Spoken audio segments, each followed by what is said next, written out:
And you mentioned this interesting trade-off with analyst forecasts and alternative data. Yeah, that was a fascinating study. It seems alternative data helps analysts make better short-term forecasts, probably because they get information quicker, cheaper, but it might actually hurt their long-term accuracy. How come? The idea is limited attention. Analysts get swamped by the short-term noise from all this fast data, and maybe, just maybe, they lose focus on the bigger, slower-moving picture, so the accuracy curve gets steeper, better now, worse later. And it's not always about super exotic data. Sometimes it's just connecting existing data in new ways, alternative-like data. Think economic links.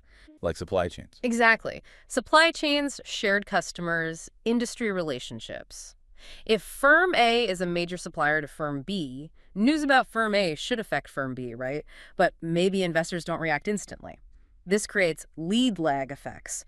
We've seen studies like in the Chinese market showing you could earn pretty significant returns by exploiting these links, assuming investors underreact or are just slow to process these spillovers. And what about mutual funds?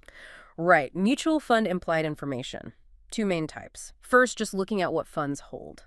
The idea is that fund managers collectively have some skill or insight. Their aggregate holdings might tell you something. Second, looking at fund flows where investor money is moving. When money flows into certain funds, it can push up the prices of the stocks they hold and vice versa. This can create predictable patterns in prices and fund returns. So we have this absolute mountain of data now, traditional, alternative, linked. But that creates its own problem, doesn't it? How do you even figure out the relationships? They must be getting incredibly complex. That's the core challenge. The relationship between all these potential predictors and actual returns is, well, elusive.